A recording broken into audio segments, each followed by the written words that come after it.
Good morning, everyone. Thank you all for coming to our session today on redlining and gentrification in Rochester. I first heard this talk in the iZone this past spring and immediately thought how important the information our presenters will be sharing today is for everyone, and especially those working and living in racially segregated cities, of which Rochester has consistently been one of the worst in the country.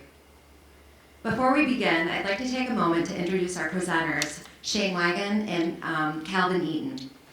Shane is a fourth grade teacher in the Rush Henrietta Central School District. He attended SUNY Geneseo and earned his bachelor's degree in childhood and special education and a master's degree in childhood multicultural education. Shane and his wife Jenny live in the Beechwood neighborhood, where he serves as a treasurer on the board of the Beechwood Neighborhood Coalition, sits on the Connected Communities Housing Committee, and is the outreach chair of the City Roots Community Land Trust. Calvin Eaton is a digital content creator, social entrepreneur, and educator whose area of expertise includes anti-racism, diversity, inclusion, K-12 curriculum writing and teaching, gluten-free plant-based living, and higher education. In 2016, he founded 540 West Main Street Communiversity, a grassroots, nonprofit, community-based university with a commitment to enriching the Susan B. Anthony Preservation District, as well as connect Greater Rochester to the neighborhood through historic preservation, sustainability, workforce development, and anti-racism education. Let's welcome Shane and Calvin to the University of Rochester River Campus Libraries. Thank you, Stephanie, for a great introduction. I'm glad to be here. This is my first time not at the campus or in the library, but on this floor of the library. So I'm really happy to be here.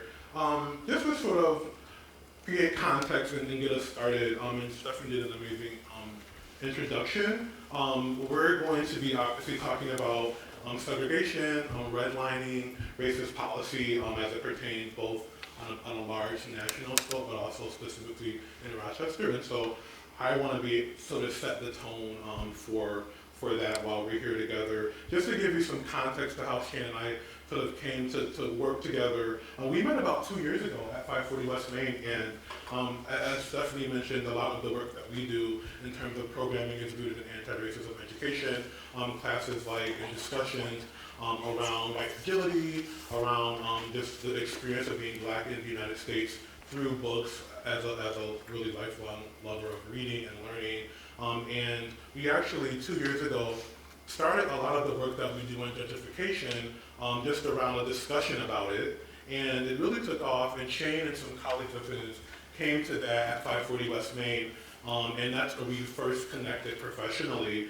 And I didn't know that there was this white guy, this great guy, doing this work in the community, specifically in Henrietta, which is one of the suburbs that we'll talk about and why they look the way they look today. But eventually we just began to collaborate with City Roots Land Trust, and that sort of was born more courses, intro to gentrification, et cetera. And of course, Shane had been doing this presentation and work for quite a while in the community. And that eventually led to the gentrification conference, which we started in 2017. We've had the first conference, or the third, I should say, conference this past March at MCC, the downtown campus, and we brought in P.E. Moskowitz, who is the writer of the book How to Kill a City, and really just understanding the greater context of gentrification. There's a lot of conversation now about housing in Rochester and in other urban areas, and it was just really great to connect with Shane and the work that he's doing, not only as an educator, but the action in terms of working with the Land Trust to make sure that housing is accessible to all. And the great thing about this learning that we'll do today is that it'll really challenge all of us to be able to look at how we grew up, how we were raised, if we were raised in this not only in upstate New York and the Rochester area, but really in urban centers all across the country, and sort of why our cities look the way that they do, and understanding that from a historical context, because so often we want to separate. We think that the past is in the past. As we talk about many of these things, there might be some moments of uncomfortability.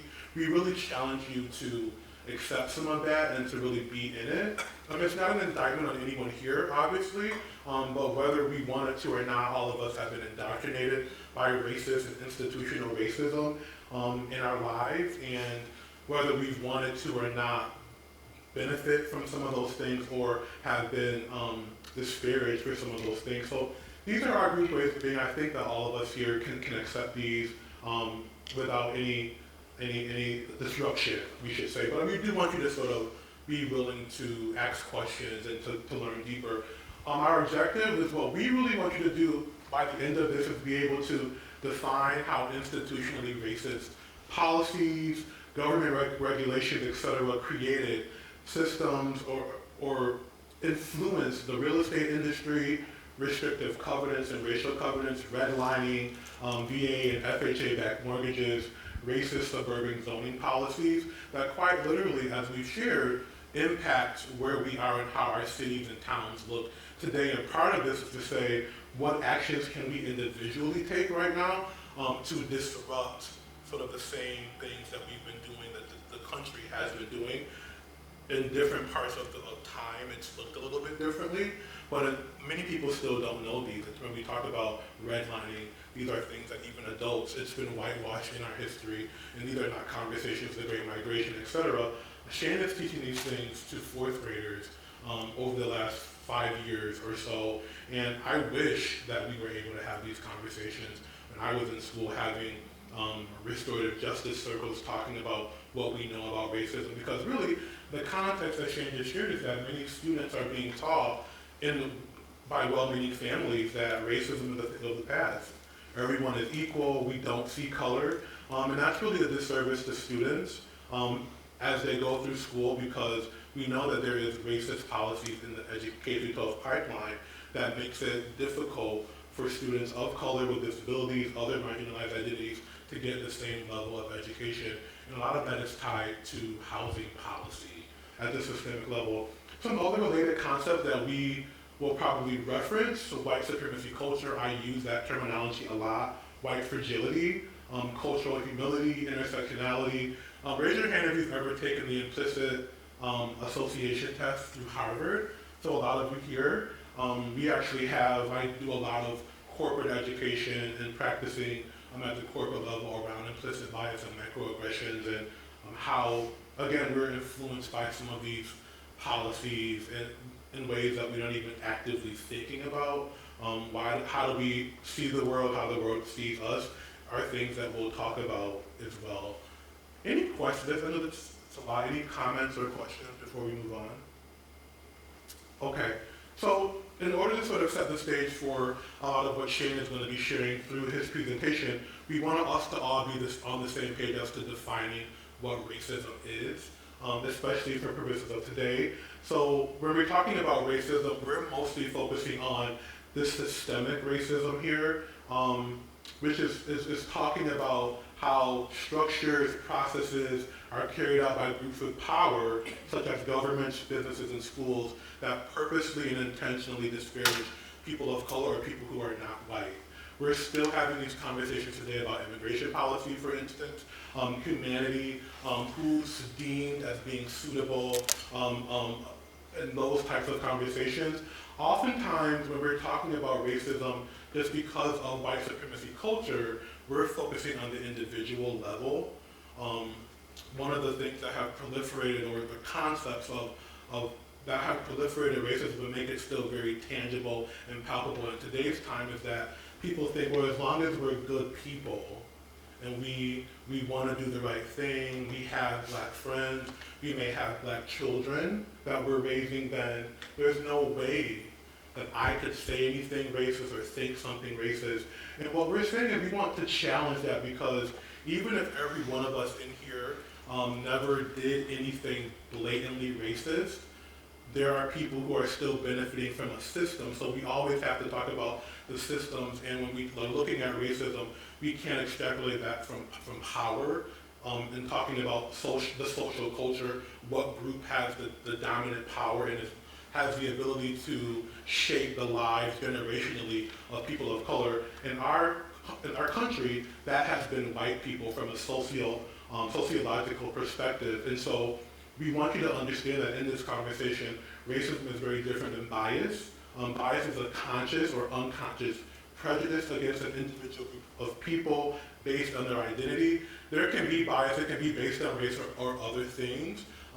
People of color, marginalized identities can have bias or discriminate against or even have prejudice against white people. But in this country, black people, brown people as a collective body socially have never been in the position of power systemically to shape the way or the lives of white people in the same way that white people, white groups have done to people of color. So you can never take away that power aspect. And so when we're talking about racism, we want you to sort of take your individual hat aside and we're really looking at how systems reinforced racist government policy, how cities reinforce that, and that's really where Shane is going to come in with talking about Rochester, that systemic institutional racism that quite literally has shaped how our cities, where the university is, for instance, how the university interacts with the community, are things that have to do with racism and discrimination. So I want to know what we're sharing.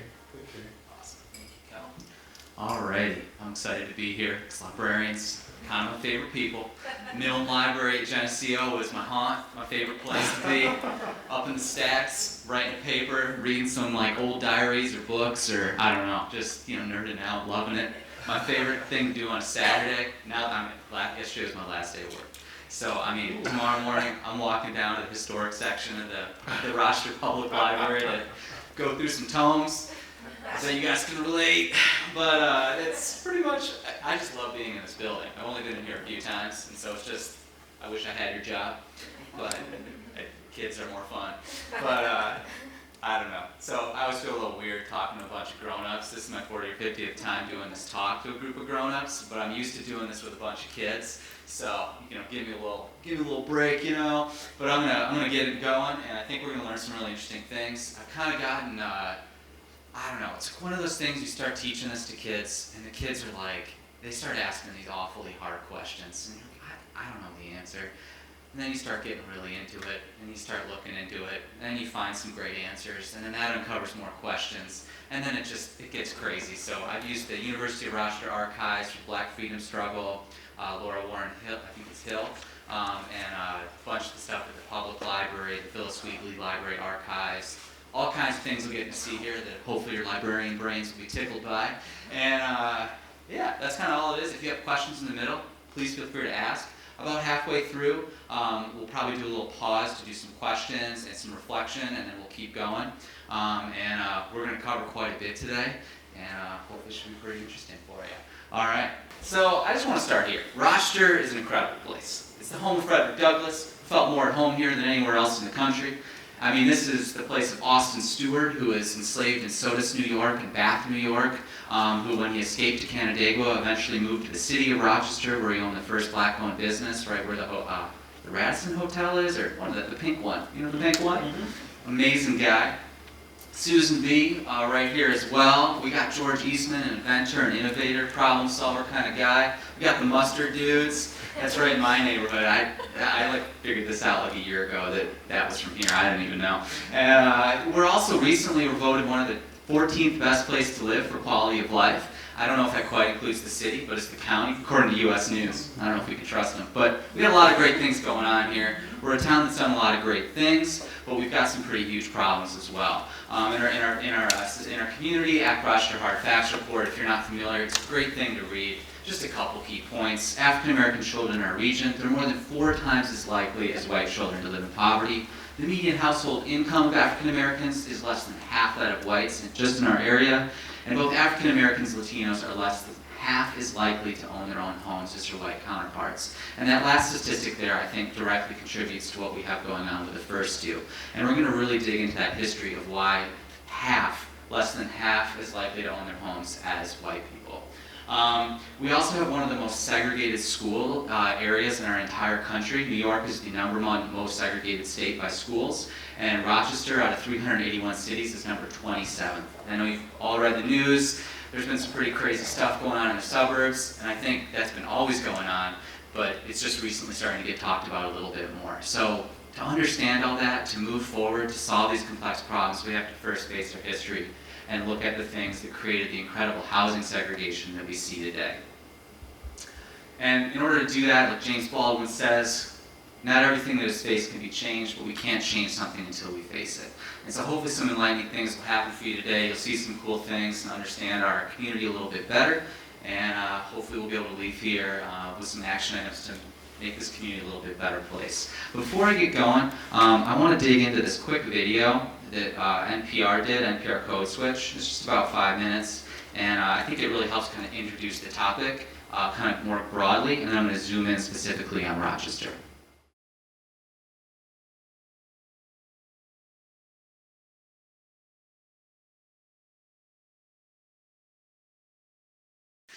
So we're going to talk about de jure legal segregation in Rochester through real estate, restrictive covenants, redlining, the VA, and racist suburban zoning policy, as well as urban renewal. I want to start with Howard Coles. He's like the civil rights leader that many people don't know about. It's like the coolest guy in Rochester's history, in my opinion. At the Rochester Museum and Science Center, in their little library there, Stephanie Ball, I think is her name, I spent a bunch of hours just going through these old boxes, looking at his archives. If you haven't had a chance, it's like a great way to spend an afternoon. There's some amazing things in there. He did a whole study of housing in Rochester, especially as it related to race. He was the editor of the Frederick Douglass Voice newspaper in Rochester. He was one of the founders of FIGHT, the civil rights organization in Rochester. Like any civil rights action that happened with NAACP, CORE, FIGHT, he was involved all the way up and through the 90s when he passed away. Incredible guy. What he said from his housing study in 1938 is he found that there are certain parts of the city that black people weren't allowed to live. There are numerous apartments and houses which black people couldn't rent because certain big real estate agencies set the example of refusing to rent to Negroes. He goes on to say that many of the houses in which Negroes have to live are found to be unsafe, unsanitary, overcrowded, without sinks, bathtubs, one toilet for several families, or with toilets outdoors or in the cellar, and water in the cellars, no furnaces, and generally without the conveniences to ensure health and cleanliness. I think on Portland Avenue, 40% of the houses that people of color lived in, he found, didn't have central heating. So there's some huge problems. And this is 1938. The city of Rochester reads the report. They don't want to believe it, but they do hire someone for the U of R, Harold Rand, who comes in and does a full in-depth housing study. And he finds some pretty damning statistics, especially in the Ormond area, which is the 7th ward of the city. Half of all dwellings, he found in his big report, were held unfit for humans to live in. That's 1939. 1941, the Reverend James Rose, part of the NAACP, part of Mount Olivet Baptist Church, he says that Rochester is one of the worst places for discrimination against the Negro of any city in the North that he'd been to, right there in the Democrat and Chronicle. You get to 1946, they're still talking. Charles Bodie, pastor of Mount Olivet Baptist Church and one of the heads of the NAACP here in Rochester. The housing situation has always been an enigma to the Negro. In Rochester, only 2 areas. He's talking about the 7th ward and the 3rd ward. Think Hudson Avenue, Clifford, Ormond, and think like Cornhill area, Plymouth Exchange area. And he says, if any attempt is made to move out of the black ghetto, that attempt is met with opposition. And we're going to look at some of those things more specifically. One of the most biggest forms of opposition to people of color moving out of these 2 neighborhoods was almost every realtor in the entire county, who are members of something called the National Real Estate Boards, which is still around today. It's like the lobbying arm of the real estate agents, and based right into their code of ethics, to be a realtor or else you could lose your job, it said don't sell houses in white neighborhoods to black home buyers. They get real specific there, saying like the racist idea behind this is it's going to be bad for property values, which again we know isn't true, just has to do with that individual racism side codified into a structural racism piece that we see here with the Board of Realtors. This is Frank Drum. He was our president of the real estate board for a really long time here in Rochester. He was also a big developer and a real estate agent. One of the codes he had to enforce as well, written right into their code of ethics, it said that a colored man of means who was giving his children a college education, even that guy, you shouldn't be letting them move into a white neighborhood. So even a well-off person of color, don't let him in to a white neighborhood or you can lose your real estate license. Dr. Walter Cooper experienced this firsthand when working with real estate agents.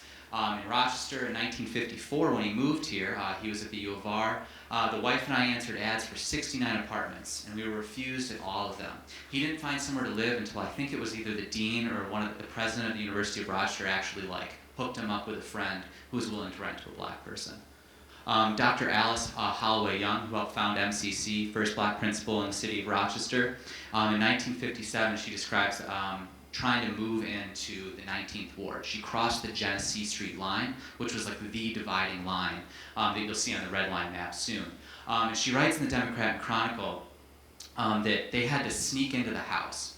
Georgiana Sibley actually bought the house for them because the real estate agent refused to sell her the house. So the Sibleys of Sibley's department store, she was friends with Alice, and she actually bought the house and then sold it to her for cash under the table so that she could move in.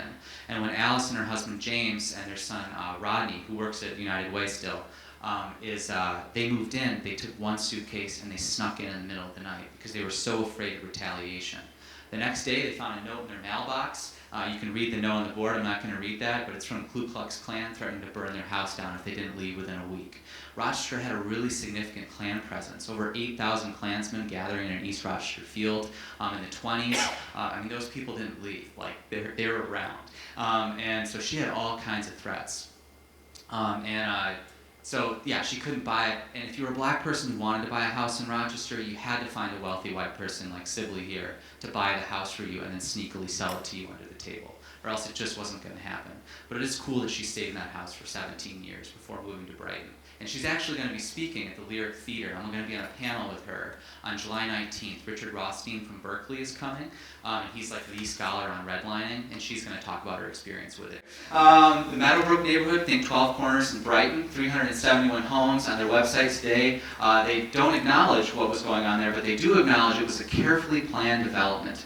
And it was so carefully planned that when Kodak built this for their engineers and higher level employees, which actually they built this neighborhood as they created ESL Bank to help find mortgages for the people that lived in the neighborhood, they wanted to make sure that these were extremely carefully planned restrictive neighborhoods. There's Harry Haight, who is the vice president of the Kodak Realty Corporation, and written into the deeds of every one of these houses, it says that no lot or dwelling shall be sold to or occupied by a colored person.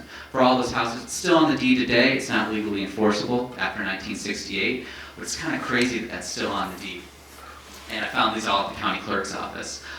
Fred Hills and Frank Drum, who you remember the president of the real estate board, they were incentivized by the FHA to intentionally bar people not of the Caucasian race from living in their homes. You can see them celebrating all the money they're making there in the DNC. They did this all over town. All the houses around Irondequoit High School had these deeds written right into them. The dwelling should be occupied by persons of the Caucasian race only. Hills and Drum and builder Norman Huck out in Gates by Brookley Country Club on Brookley Drive, 250 homes written right into the deed. No lot shall ever be occupied by a colored person. This restriction shouldn't prevent the employment of a colored person as a domestic servant by the owner or occupant.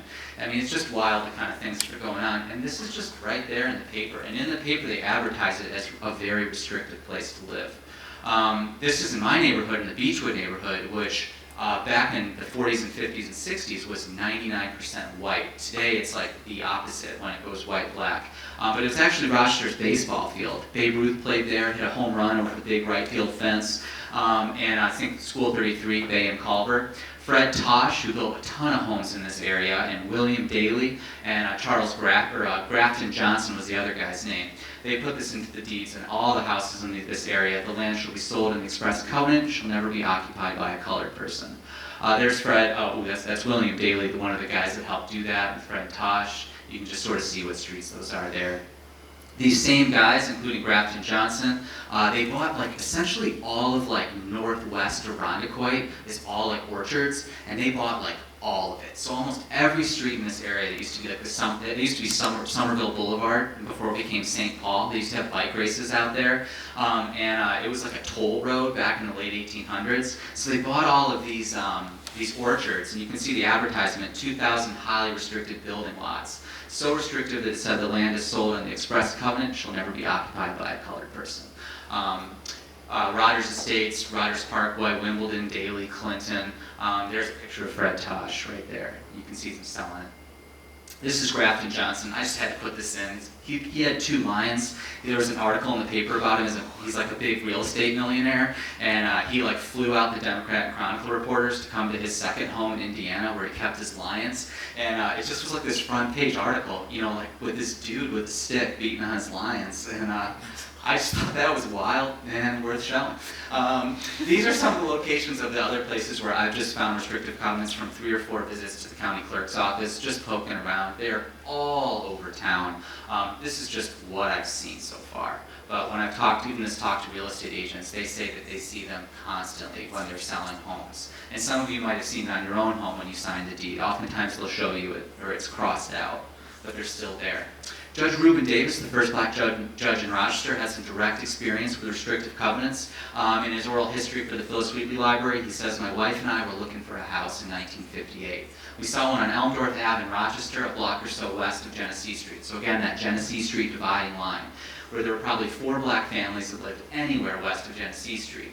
The owner refused to sell to us because we were black, and there was a restrictive covenant in the deed that these houses, when built, were not to be sold to the colored or the Italians. And I thought that was interesting because at that time, especially in the 30s and 40s, Italians were considered not as bad as being black, but almost like you were a person of color. And that sort of changed after World War II. So, yeah. So I think in Brighton, the Caucasian meant that Jewish people were also barred because my friends live there, and they're like, yes, we couldn't have bought this house. So, yeah, it's surprising, but not. Yeah. No, definitely. Yeah, and Jewish people really didn't become white until after World War II as well. You know, race signs started to change, and eugenics at the time kind of changed a little bit. Came out of fashion after Hitler, you know, but Hitler was using the eugenics and race signs that was from right here. So it's pretty wild stuff. During this whole period of time, we've got the Great Migration. Millions of African Americans moving from the south to the north. If you haven't read The Warmth of Other Suns by Isabella Wilkerson, it's like the book on the Great Migration. It's absolutely incredible. Especially in Rochester, we had the most people move from Sanford, Florida, coming up as migrant workers to work on farms. In 1957, the Democrat and Chronicle surveyed these migrant camps, and they found that the owners of these big fruit farms in Webster, Hilton, Wayne, Marion, Brockport were having the African Americans live in absolutely squalid and terrible conditions. And they weren't allowed to live in those towns. They had to live in the camps because they wouldn't be rented to. It's pretty wild stuff. There was an article essentially in the Democrat Chronicle where it wasn't like they'd interviewed someone, just the reporter wrote that, I mean, no law-abiding white in a migrant area is going to welcome a Negro worker into their neighborhood bars to drink. So some pretty serious racism going on. At the same time, minstrel shows were like the rage, like blackface minstrel shows, like super racist, like making fun of people of color. They were put on by all kinds of important figures. These aren't like these ignorant, poor, like white people that we stereotypically think of as racist. This is like the Rotarians, the fire department, the town supervisors, the Kiwanis Club, the Grange. Here's John Barrett, who is Attorney General, or the District Attorney for Rochester and the town supervisor of Webster. He would write and host every year Webster's minstrel show. This is their 50th minstrel show. They did it every year, blackface comedy, right there in the Grange. This is Honeyway Falls in 1960. You got 52 Honeyway Falls Cub Scouts right there in the school stage, just celebrating their white pride. You can see the kids in the front row in blackface there. Just to me, absolutely crazy, but this is 1960, and just proudly displayed right there in the Honeyway Falls Times. Like, look at how great our kids are. This is Newark, at the insane asylum is what it was called at the time, the state school. You can see some pretty scary stuff in that scene. Greece, the town of Greece right here. You can see all the kids at the Britton Road School gym, all in blackface. Mrs. Betty Davis was their teacher, very proudly. But you can go through, and I found for every single town in Monroe County had minstrel shows up through the 50s in blackface, and every single rural town did as well, up through the 60s. Up through like 1968, Canandaigua was the last one that I was able to find. During this time, there's also a housing crisis. You've got the Great Depression, there's just not enough housing built. The 30-year mortgage hasn't been invented yet, so unless you're like pretty wealthy or upper middle class, you really can't have enough money to buy a house. So the federal government decides to intervene with something called the Housing Act. And they passed it in 1934, re-upped it in 37, 49. The GI Bill was directly connected to this as well, funneling billions of dollars into building and helping people who were white own homes, to help restart the economy after the Depression and help soldiers coming back from World War II. Massive suburban tracts were financed, like just to builders, like you saw with Red Hills, but also just white individuals were given loans that they normally couldn't have afforded. The 30-year mortgage was created with the low interest rate, fixed interest rate, all those kinds of things. And our senator from New York was actually the author of the original Housing Act, which I think is interesting. Written right into the Housing Act in their underwriting manual, you can see right here that they're really concerned about places where new houses are being built being invaded by groups that they don't want in those neighborhoods. It says, if a neighborhood is to retain stability, it's necessary that property shall continue to be occupied by the same social and racial classes. And the racist idea there is that a change in social or racial occupancy leads to instability and a reduction in values. So similar to what you saw with the real estate boards, this was put in part because the real estate agent lobbying group, I think, was the #1 or #2 largest lobbying group at the time, and they still are right there at the top, pushing this to be written into the law. Even further, to make sure that there was no confusion, to be most effective, deed restrictions, like the restrictive covenants we just saw, should be imposed upon all land in the immediate environment. Kodak did this 15 years before this law was even made, so this was like a big popular thing that was going on, and they just codified it into law right here. Recommended restrictions, it said in the law, should include provisions for the following: prohibition of the occupancy of properties except by the race for which they are intended. Ibram Kendi in his book, Stand from the Beginning, really helps put this in context as the racist ideas that they are. So often, like I said earlier, like we think of racism as something that people in the South do, or poor, ignorant white people do. That was how I was taught. That's what I learned in Webster schools growing up. But in fact, Ibram Kendi says that time and again, powerful and brilliant men and women have produced racist ideas in order to justify the racist policies of their era and to build wealth. So that's how they did it. You can see right here in Rochester, this is our whole Homeowners Loan Corporation residential security map.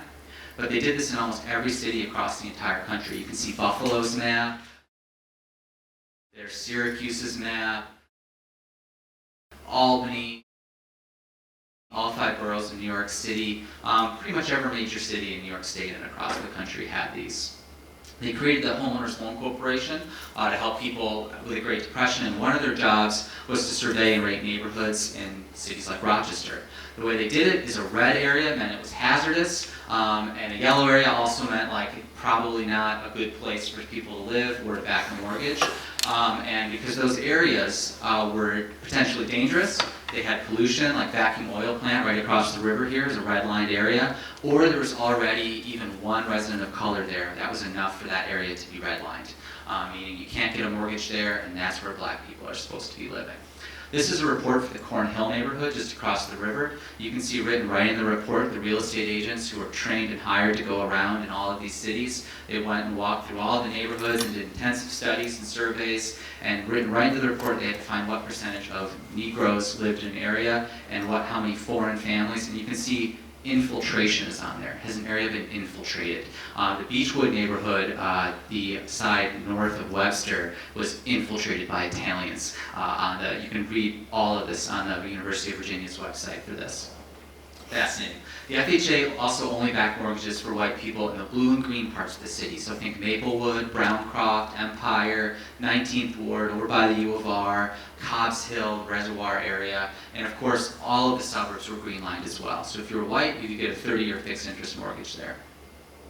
According to Richard Rothstein, who's coming July 19th, the FHA and VA, they insured half of all mortgages nationwide, and almost all private lenders who gave out private mortgages followed these government laws, and they followed this redlining laws and also gave out almost exclusively mortgages to white people as well during this time. This was our guy, Alfred Gerdes. For I think about 20 years, he was our FHA underwriter, and he would work with white developers to help them build new suburban housing tracts or housing for white veterans. Here he is building a white veterans housing in Brighton. He's got a pipe in his mouth. He's driving the bulldozer for like a cool photo op. The FHA and the VA at this time gave $119 billion in mortgage insurance. It's a pretty staggering amount of money for that time period. I was going to say that's for that time period, not for ours. Yeah, that's that time. So if you inflate, that'd be I don't want, that's a lot of math for me. It's elementary school here. Home ownership increased from 44% in 1934 to 63% in 1972. So this government essentially subsidy for white people, it really worked. It really helped people who were white buy homes, especially in the Rochester region. Over 35 million families benefited from these FHA-backed loans. 98% of them were white, according to Richard Rothstein. And so, before we get into how specifically this looked in Rochester, how families were affected, how many people were displaced, getting more into the history of the gentrification and looking at some of the reports on discrimination that were done at this time in the 50s and 60s that really showed the damage this wrecked, I want to invite Calvin to come back up to do a little question and answer, some think, pair, share, and a little bit of reflection for how this connects before we move on. I don't know if there's any questions before we break off, but we really want you to partner with someone close to you and talk about just like emotions that come out when listening to this information, learning it, how you might personally have been affected or benefited from some of this subsidy that was given to white people and specifically held out for people of color. Those of you who may have grew up in the area, think about your backgrounds. One of the things that was powerful in talking to Shane about some of his fourth graders, getting this content and looking at the maps and the dots and seeing in their own cul-de-sacs in Henrietta, some of them shared that there is no black person living on my street, even today. So a big part of our sort of thinking about this is putting it into the context of how this history, where sometimes we talk about civil rights as it being so long ago, but there are many people who still have residents, descendants, who are alive today who can relate and speak to these experiences in the 1950s and 60s and even some in the 40s. So think about your own upbringing, if your parents bought a home, if your grandparents bought a home, and how that, as was discussed, wealth or home ownership is one of the biggest components of generational wealth. And think about today, because of a lot of these policies, how black and brown people, there's that gap of generational wealth, specifically because of housing not being able to be purchased, and black people, even some veterans coming from the war, were not able to get those GI-backed mortgages, and that impacted generationally. So a big part of the ask is thinking about putting it in today's context. If it was Brighton, perhaps, I mean, even parts of the city of Rochester, we still see today parts of Beechwood, parts of the Winton, north of Winton area are still predominantly white neighborhoods of the city. Park Avenue, perhaps parts of East Avenue going towards Brighton. And so this is a direct sort of correlation or journey from this time. So we'll take about maybe 15 to 20 minutes. For people to turn and chat? Turn and chat? Sure, maybe a little less. And I think, look, for one example, like for me, my grandfather bought his home in Greece. He had an FHA-backed mortgage that a person of color wouldn't have been able to get. He used that money to send my mom to college. My mom used her degree to have enough money to send me to college, the equity from their house loan. I didn't have debt graduating from college, largely in part because both sides of the family, grandparents had these FHA mortgages that people of color were almost wholly denied. So take a chance to sort of pause, turn to a neighbor, share what you're thinking, how it relates to you, then we'll kind of come back together with some thoughts and some questions. Sound good? So feel free to move if you're not near anyone, and I'll come around and help answer questions, and so will Calvin. A lot of the ills, and we talked about this at some of the groups I listened to and shared it as well, is that it's the high concentration of poverty in neighborhoods that's directly tied to institutional housing policies and practices that reinforce why families are working 2 and 3 jobs. You know, when the school district shifted RCSD and had not neighborhood schools but choice schools, and then you have students, maybe a parent has three or four school-age students all going to 4 different schools, well then of course it's going to be hard for you to build a community in that neighborhood school. And so we oftentimes see in suburbs, what I've taught in suburban districts, East Veronica, West Veronica, students know from kindergarten where they're going to go to middle school, and it's the same cohort of students, and that stability that you see in suburbs because of neighborhood schools is something that RCSD for sure lost, because they're trying to sort of speak to issues that were created by these racist housing policies. And Gates is interesting too because the white people were just less organized in Greece, so people of color, just like in Henrietta, which we'll talk about in a minute, like they targeted Greece, like the NAACP, or not Greece, definitely not Greece, Gates. Gates and Henrietta were just a little bit like more working class communities. They weren't as organized, more rural, and so that's another reason why it was a little more diverse and the conversation maybe came up. Yeah.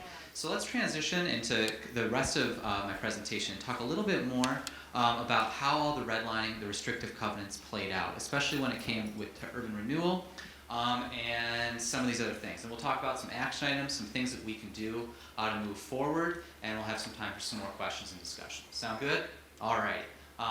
Here we go. So Governor Harriman, Howard Coles, NAACP in Rochester, and other cities in upstate New York, they're like, hey, there's a huge problem here. Huge problem. We can't buy houses. We're packed into overcrowded areas. Help us. So the governor of New York didn't really help, but he did a cool report with some MIT professors and Columbia professors who wrote this book called Negroes in 5 New York Cities, and they looked at Rochester. And Rochester was labeled as the worst of all the 5 cities they looked at for African Americans to live in. And there was a whole page article about it, kind of the inside of the DNC at this time in 1958 when it came out, from the New York State Commission Against Discrimination that was created. And it has some pretty crazy things that really, just like when Howard Coles brought it up in 1938, and then again when you hear it being talked about in the 40s, nothing's being done. So 10, 20 years is going by, and the situation's just getting worse for people of color in Rochester. The report found that in 1950, 80% of all people of color in Monroe County lived in the 3rd and the 7th wards, like I was talking about earlier. Mr. Clarence Ingram described this situation saying it was hard to get out of your neighborhood into another one. This is from the U of R archives. Into a different one. You couldn't rent outside of that area. They just wouldn't rent to you, meaning white people. Connie Mitchell, the first African American to be elected to public office in Monroe County area, she said, we were living in a community that was bursting at the seams because there was not open housing. When John and I bought our house on Grigg Street in the Cornhill neighborhood, the real estate agent told us, I can't show you houses west of Jefferson Avenue. It's just not open to blacks. So that we were confined from Jefferson Avenue back to the river to look for a place to live on the west side of the city. So even this person who's like an elected official can't find a house anywhere but in one specific area. More than 1,600 units in both of these wards, the report said, had no bathroom, or the bathroom was a shared bathroom. And in more than 2,000 of these units, more than one person was living in a room. These ghettos contained 20% of all dwelling units in these areas who had no private bathrooms, and 30% of all of these units in these 2 neighborhoods had no running water, which to me is absolutely staggering. In 1958, there's like no running water in 30% of houses in these 2 ghetto neighborhoods, as the report calls them. Also, the report said no person of color in Monroe County was given an FHA or a VA loan for a mortgage in any new suburban development or in any white, like green-lined or blue-lined area of the city as well. In 1950, only 57 families of color owned a home in predominantly white neighborhoods, and the only way they could do that, the report said, was through straw men and private deals, personal friendships with realtors. You can see Dr. Cooper in 1958, I think, or 56, was the first person of color to move to the town of Henrietta. He was part of the NAACP who specifically targeted Henrietta, along with the biases. The biases, he was a dentist. Originally, they bought a home in West Irondequoit, but within the week that they had moved in, they had multiple bricks thrown through their living room window in the front of their house with death threats. So they quickly sold their house, and they actually joined Dr. Cooper in Henrietta, where it was a little bit better, but still equally terrifying, and with quite a few issues. 16 families that were willing to actually talk about it, they said that when they moved into these white neighborhoods, not necessarily in the suburbs, they faced abuse, ostracism, and defacement of property. Another thing I kind of want to talk about is how this National Housing Act subsidized segregated suburban housing. It helps builders like Max Farish, make millions of dollars. In 1973, there was a front page article in the DNC about Max Farish and how he'd made $100 million in real estate just right here in Rochester. All starting in 1937, using these FHA loans that we knew were inherently racist and structurally racist. And so I just think it's kind of wild. And today they have a huge $300 million foundation that was built on this legacy. And it's one of those things that when we think about this, it's not that far away. I mean, they passed away only a few years ago, leaving all of this money. And thinking about where that's going, it's it's important to think about this history, is what I'm trying to say. Not to attack them, but to point out how common this was, just like with Kodak. So if you're a person of color, where could you live in Rochester, other than the 3rd and 7th wards, which were packed and overcrowded? So by 1952, after over 15 years of Howard Coles and others fighting for some form of public housing, the city of Rochester acquired some funds to build the Hanover houses, where Tops is today on Clinton Avenue, of course in a red line neighborhood. People of color pushed for it to be out by this area, by U of R, maybe a little bit out that southwest. But the white people in the neighborhood absolutely were against it, staged a protest at city council, and the plans got switched to build these towers right in that red-lined area off of Clinton Avenue there. So you can see them right there in 1952. They were incredibly packed, overcrowded. After a couple years, there wasn't money to maintain the grass. They had one janitor, so they just turned it into a giant parking lot. And by the 80s, they demolished it and blew it up and shut it down. But it was absolutely packed. More than one family living in some of these apartments, hardly any management, oversight, upkeep of systems, just squalor. But at the same time, they built multiple whites-only housing projects, specifically for white veterans, like Norton Village, Fernwood Village, over on Norton Street by Empire. You can think Cobb's Hill Apartments, Seth Green Apartments, the Brighton Manor Colony Apartments, I think they were called, that you saw Alfred Gerdes on earlier. All whites only. And we know this because Howard Coles had multiple black veterans, and he kept documentation of the letters that they sent in to each of these housing complexes, with their marriage certificates, saying how many kids they had, what division of the Army they had been in, and all of them were rejected. And the rejections came for this guy right here. That's Elmer Milliman, the president of Central Trust Savings Bank, and Mayor Dicker, and there's Alfred Gerdes, the guy from the bulldozer. But this guy right here, Milliman, he was in charge of almost all the urban renewal that happened in the city, a $35 million block grant that the city was given to build some of this housing. And there's actual letters from him back to black veterans saying that their need just wasn't great enough to be allowed into this housing. And in the paper, when attacked for saying that he was segregating these complexes, he said, absolutely not, just no black people are applying to live in these apartments. And of course, there's countless documentation of it that Howard Coles had, who was angrily protesting this in the Douglas Voice at the time, but that was ignored by the whites-only administration of the city. So some pretty wild stuff. Affordable housing wasn't built at all for whites or blacks in the suburbs. Ed Doherty from ACT Rochester writes, affordable rental housing in the suburbs is nearly non-existent. There's almost no public housing in the suburbs, that's today and back then, and most of it, if it was built, is limited to seniors or disabled persons, like Phillips Village and Webster. It's still majority seniors. Growing up, we were told that was like, never go to Phillips Village, that's like bad. But it's mostly old people that live there. It's like they built it for low-income people, but because they built it, low-income elderly white people from Webster that couldn't pay for their homes anymore, but because the Fair Housing Act had been passed, they had to make it open housing. So I think about 15% of it was for low-income people, and it wasn't really even until the 90s that people of color started moving into that neighborhood, and it's still like 15 to 20% people of color in Phillips Village, which is the highest concentration of people of color anywhere in Webster. Urban renewal and displacement also is going on at this time. Like I said, that $35 million block grant was part of it that Elmer Milliman oversaw, one of the chief guys that gave out mortgages in Rochester. You can see 1951 in the 7th Ward to 1969. All of these slum houses were just completely cleared out, and factories and buildings owned by white people were put in. And then those towers were built for people to live. You can see the 7th Ward right there, kind of zoomed in a little bit more where they had that's a picture of when they had knocked down a bunch of the stuff. I think that's the Baden Street Park up there. The urban renewal that happened during this time displaced 886 families from the 7th Ward area and 850 families in the 60s from the 3rd Ward area. Some pretty incredible stuff. The Church of God in Christ was a black church on Ormond Street in the 7th Ward. You can see Reverend Caldwell in front of the church that he literally built with his congregation with his bare hands. The church started in 1920. They saved money for literally 20 years, and they built this church right on Ormond Street. Of course, they couldn't get a bank loan to do it because it was a red line neighborhood and they were people of color. So literally money that they had pinched and scrapped and scraped to build this church. And you can see an advertisement for his Christmas sermon right there in the paper. But in 1965, Frank Lamb, who, if you've seen the July 64 documentary, has got some suspect things to say, one of his best buddies was Frank Staropoli, who was the president of the Rochester Pepsi Bottling Corporation. And they'd had a small fire in their factory, which was on the outskirts of the city. And they could have rehabbed it, but there was a lot of incentives to move out to the suburbs. But Frank Lamb was like, hey man, like I got all this urban renewal dollars. I'm gonna knock down this church over here and you can build your $1 million factory right there to bottle Coca-Cola products, or Pepsi products. And he was like, sounds great.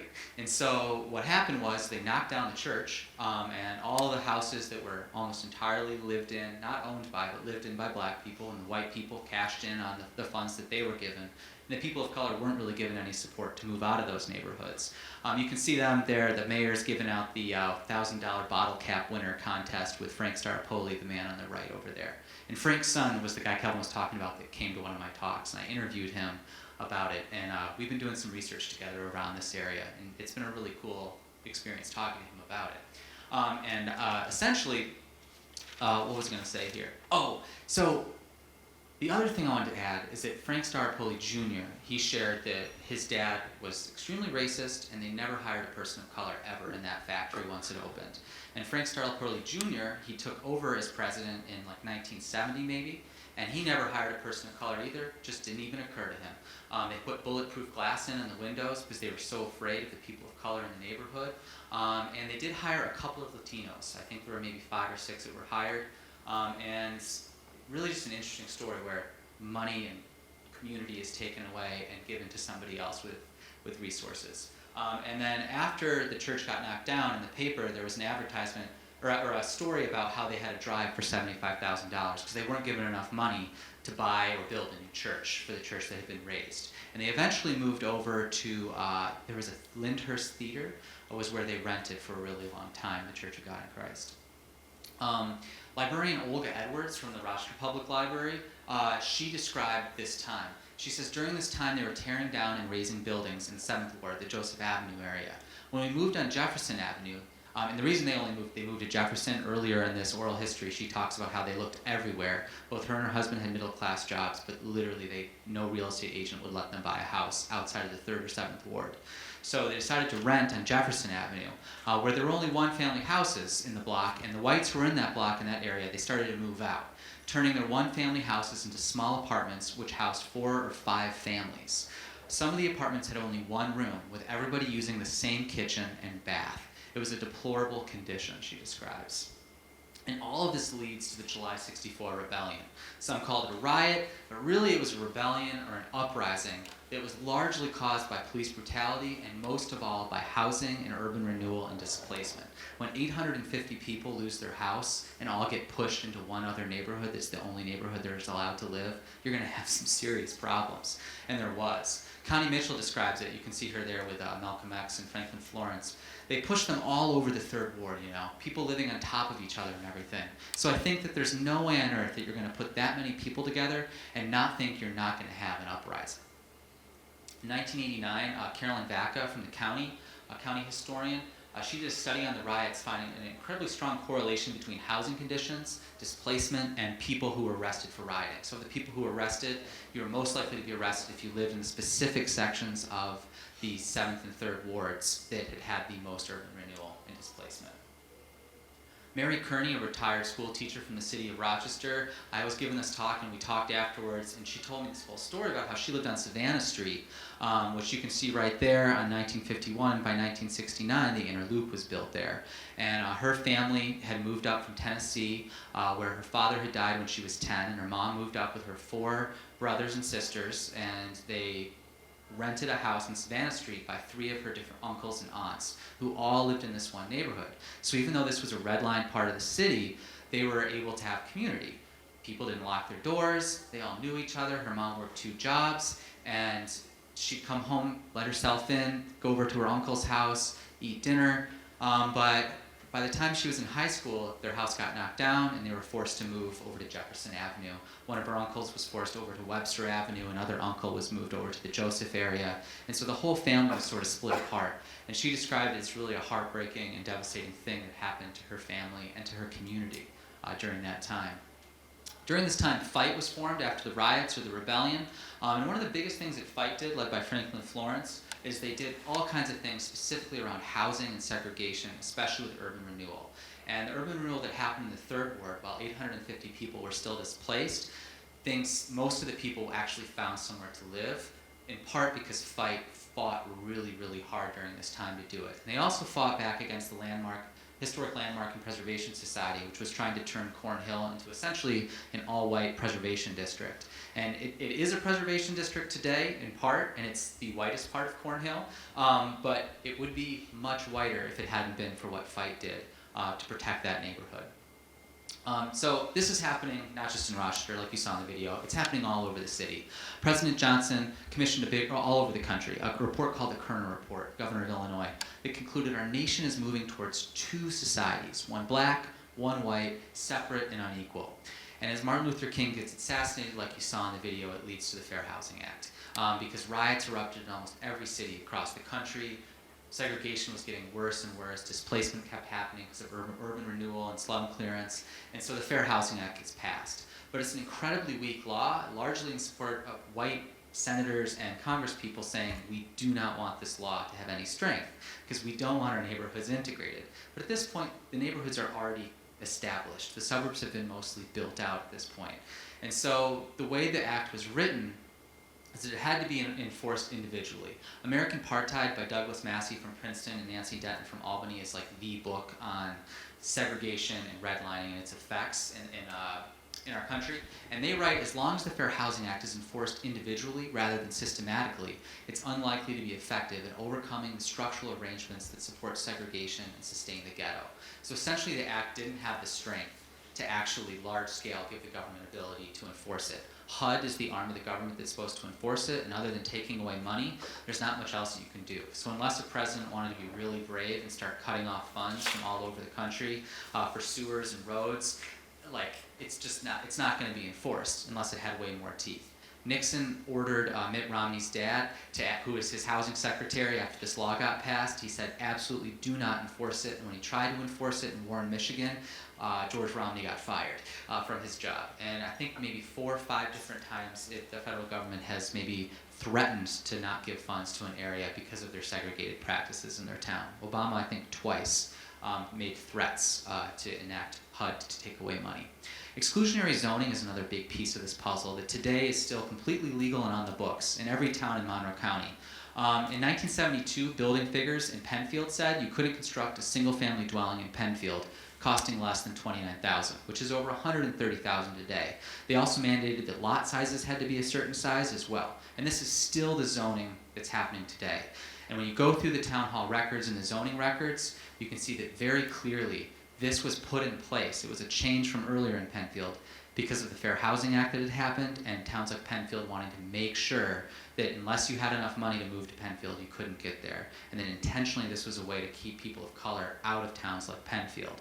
So Robert Worth in Metro Act actually went all the way to the Supreme Court in a Supreme Court case called Worth v. Selden, and they lost in a 5-4 decision. Thurgood Marshall was on Worth and Selden's side, but the town of Penfield ultimately won. And their exclusionary zoning practice is completely legal and still happening today. And it's doing so well that Penfield is still 91% white and only 2% black. And if you're a person of color that lives in Penfield, you've got to be middle to upper middle class. Income discrimination is something that literally the law just changed around this, that you're not allowed to discriminate against someone if they receive Section 8 or any kind of government assistance. But there was no budget set aside for enforcement, and so that's still a big problem. This is something that you can call your legislators about. But essentially, if you wanted to buy a house or rent a house in any of the suburbs today, they're not allowed to anymore say, sorry, we're not going to let you live here. Even though you have the money, you get Section 8. We're not going to let you do that. But it's going to be really easy to just say that's not your reason. Whereas still, though, if you look on Craigslist, all over the place for apartments, it says no DSS, no Section 8. Yeah. This is the law that says even if you're a private landlord and you own only one other property, right? That was the loophole. So my understanding of this was there used to be a loophole where if you weren't an incorporated housing, if you were just a private landlord, you could say no to Section 8 because it was still considered private land. This is what overturned that. Is that what you're? I think so, but I think though a corporate landlord, a big like Buckingham, they could totally and did with no problem exclude people based on Section 8. And they're still going to keep doing it until Cuomo decides or Tish James decides she's going to actually enforce it.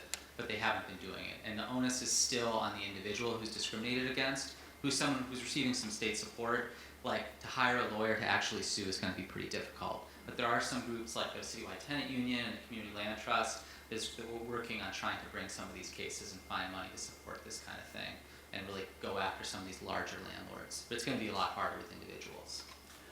Ed Doherty writes about segregation today, saying that we're still segregated because of the strong attitudes and policies that encourage racial and ethnic segregation in the past that are continuing to have a profound impact on our community today. When you look at this map of where people of color live versus where white people live, you can see how incredibly white the suburbs are. You can see where the crescent of poverty is there in the city, the 3rd and the 7th wards, and how it's kind of poured out into some of those other yellow-lined areas on that side of the city, whereas the east side of the city is much whiter, considerably whiter. Across the country today, 92% of redlined areas are still, redlined areas are still 92% minority, and 74% of redlined areas remain low to moderate income areas today. So maybe the law changed, but these areas have still been devastated, including in Rochester, where you can see where people own their own home. The lighter area is where people don't own their homes. And you can specifically see the 7th ward there, and you can see how Cornhill has way higher home ownership, and then you cross literally Ford Street there, and you can see how like the home ownership drastically goes down. And then you get over to the blue lined area that was the 19th ward, and home ownership goes way up. So it still matches almost exactly. Same with Cobbs Hill and Browncroft, Empire, Maplewood, and Charlotte. If you overlay it with the Hulk map, you can kind of see that direct comparison. Same with concentration of poverty in those redlined areas is where it's absolutely the highest. This also played out when it comes to net worth, like Calvin brought up in the beginning. For a white family in 2011, the median white household had a net worth of $111,000, where the median black family only has a net worth across our country of $7,000. Last year, Yale came out with a study on this that found that for every $100 an average white family has in wealth, the average black family has only $5 in wealth. So some pretty staggering differences that you can only attribute to these structurally racist practices that happened and are continuing to happen today. So hopefully this has helped you understand a little bit how the real estate industry, restrictive covenants and racial covenants, redlining, the VA, racist suburban zoning policy, and urban renewal contributed to the incredible amount of poverty that we have in our city today, the incredible amount of segregation, the issues that we have with schools. All of this is connected. So that's why I'm a part of City Roots Community Land Trust, whose mission is to permanently preserve housing affordability in Rochester through community-owned and managed land. And our goal is to empower neighbors and bridge socioeconomic divisions.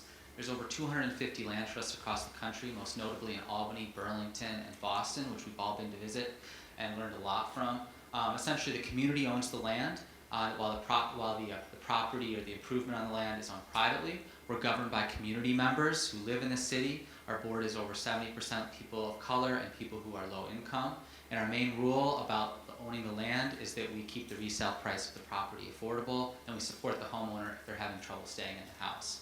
And they're really successful at countering displacement, stewarding neighborhood land, stabilizing communities, and foreclosures are reduced over 10 times less likely to foreclose on a land trust home across the country than if you're not in a CLT home. So in Beechwood, where I live, where gentrification is starting to be a big issue, in the Plex neighborhood, where U of R is encroaching, causing really big problems with gentrification right across the river here, with the students at U of R, we're seeing some huge issues with this. So we're working with leaders in the Plex neighborhood and the Beechwood neighborhood to try to ameliorate those issues, as well as we're partners with the Monroe County Vacant Task Force with Adam Bello.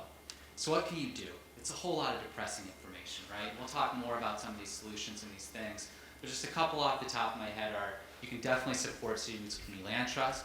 We're rehabbing a house in the Beechwood neighborhood right now. We'd love volunteers, so you can email me about that, which the email's on the handout there. You can fight income discrimination in your town if you live in a suburb. You can call your town supervisors and town council members and be like, hey, we need to change this exclusionary policy. We need a movement of suburban white people who are willing to say, this law is racist, our zoning is racist, and it needs to change. People don't want to talk about it, but if people start talking about it, it can turn into an incredible movement, but it has to be led by the people that live in those towns. You can advocate for the city and the county and the state to address the housing crisis and support construction of affordable housing below 50%. Almost all the affordable housing being built in Rochester right now, it's really not affordable. It's for people who are making around upwards of $40,000 to $50,000, whereas 30% of our community, I think, is making below $30,000 or $25,000 and absolutely does not have housing. They're still living in these awful apartments in the 3rd and 7th Ward parts of the city. You can also support the citywide tenant union, which is located at St. Joseph's House of Hospitality. James Murphy, Ryan Acuff, Liz McGriff are incredible and doing incredible work. Giving them a few $100s would dramatically help them. They'd love to have you come knock on doors with them as they organize tenants in different parts of our community. And they just want a huge victory in New York State when it comes to protecting tenants' rights. And you can make sure that Senator Funke, who's very much against those housing protections, you could let him know how you feel about that if you'd like to, and that those would be enforced. But what else can we do? What other thoughts? You could invite a friend to the Lyric Theater on July 19th and see Richard Rothstein, the expert on this, and I'll be on stage, and Simeon Bannister from the Community Foundation, and we're going to really delve into this issue deeper and how can we tackle it right here in Rochester, the structural racism. And you can sign up online, and if you just go on the Lyric Theater's page, it's real easy to sign up. Finally, I think we got to look at this. Like Helen was saying, we can't. It's uncomfortable. It'll be easy to not think about this again, or talk about it again, or think about it when you're figuring out where you want to buy a home, or live, or send your kids to school. But the key to moving forward is, what do you do with your discomfort? Robin DiAngelo in her book, White Fragility, says, we could use it as a door out, you could blame the messenger, you could disregard this message that you've heard today, or you can use it a door in by asking, why does this unsettle me? And that's what we kind of want to start with. What unsettles you about learning this history of where we live? And what would it mean for you if it was actually true that this had happened, and that where you're living, while maybe not your fault, the things that had happened, the things that are continuing to go on in our inaction, we're continuing to perpetuate them. Well, this is, unless there's any final questions, I think we're kind of reaching the end, Shane. We have some resources. A couple of great books to read right here. How to Kill a City, Striving in Common, like I mentioned, Color of Law. Definitely recommend that. Thank you so much for having us. Feel free to reach out. So thank you again so much to Shane and Calvin for coming today. So much to think about, so much to hopefully act upon as residents and people who live in the city, work and live in the city of Rochester. We're going to make all of this, this whole presentation available. It will be online. I am going to be creating a supplemental informational guide to include some of the books and links to things that were spoken about today, just as resources that we can come back to. So thank you again so much.